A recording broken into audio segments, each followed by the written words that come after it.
Here we are on the west coast of America, in a wealthy neighborhood of Los Angeles, California, called Beverly Hills. Far from the saber-rattling of Washington's latest scandal, Watergate, this peaceful enclave is home to film stars the world over.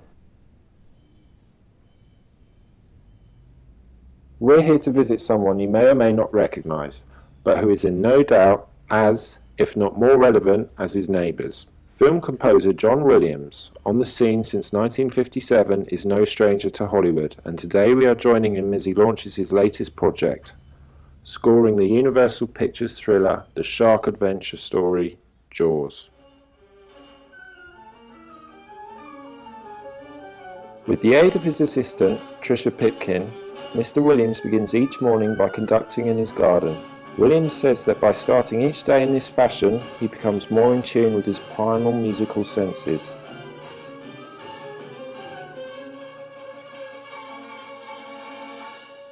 The piece that most inspires him is the one you are hearing now.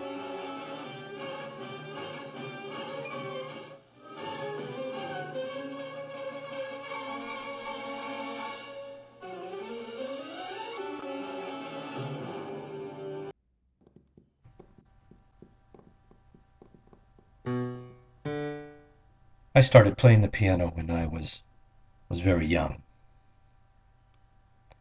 My father was a jazz percussionist, so music was always a part of my life.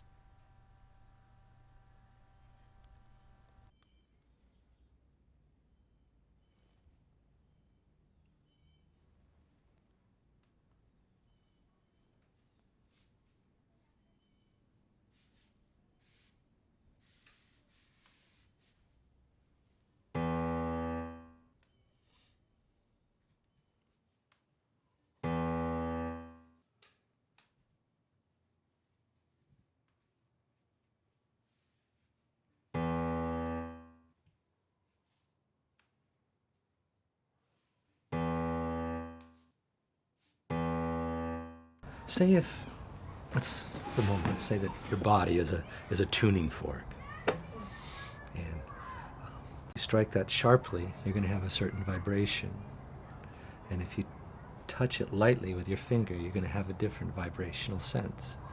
And so, within the context of this project, Jaws, I will clear my mechanism and decide how to touch that fork, and the rhythms will come forth, and I will step inside them. Yeah. What is that? Oh, it's just something we've been messing around with.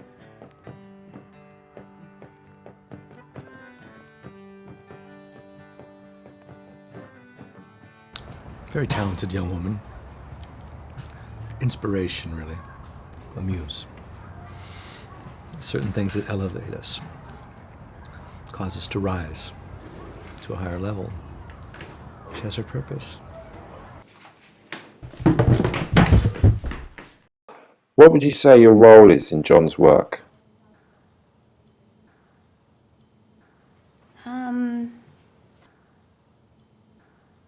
Pupil, I guess. Or student. Maybe prodigy is a better way to describe it. No, it's more like disciple. Anyway, Johnny fell in love with my...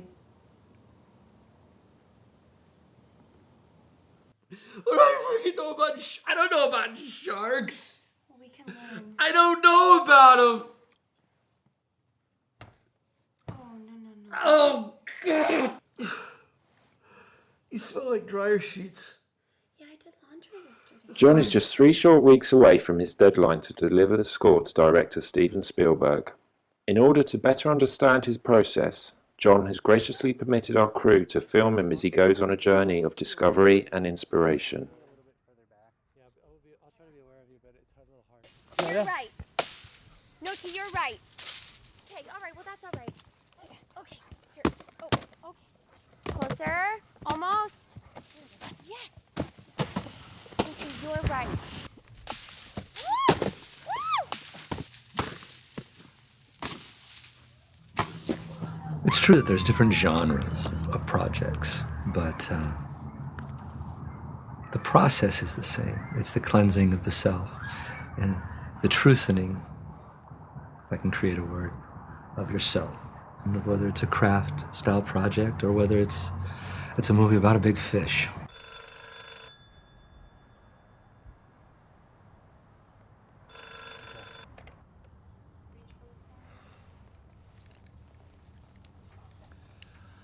I owe you that money on Friday. I will pay you on Friday. One moment. Stephen, it's my pleasure. How are you? How's the fish movie coming, sir? Yes, I have, and it's pristine. You are gonna love this. Love it.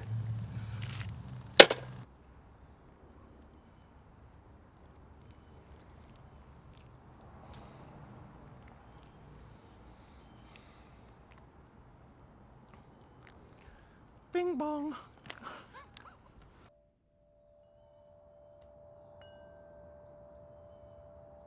And we're 4 months away from the film's release. John is finally ready to show the director what he's been working on for the past 6 months. Steven Spielberg has been waiting for months to hear the score for his film, and today he will hear it for the very first time.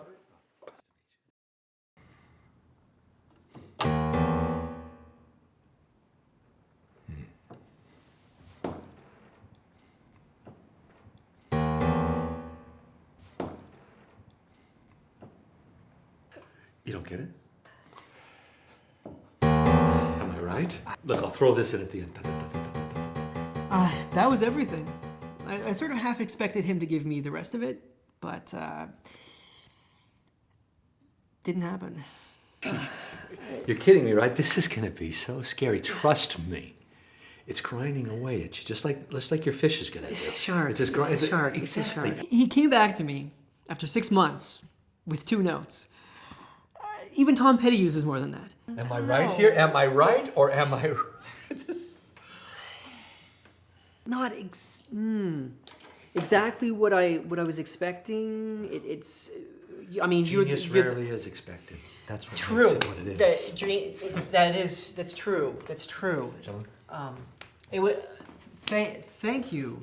I was doing an episode of Columbo a few years back, and it was going to be my first big break, the first chance for me to break into the business. And Peter Falk showed up late on the second to last day, and I'm worried that we're going to go over schedule. You know, a baby director going over budget could have been a disaster, and Peter hadn't even read the pages that day when he got on set. So I'm losing my mind, and Pete turns to me and he says, "Relax." Called action, and he just starts riffing, just making it up on the spot. Amazing. Of course, we had to change the ending, and so that the guy's writing partner did it. But that's the price you pay when you work with genius. So what John gave you in the end, did you like that? What John gave me in the end, it was, well, let's just say that the work speaks for itself.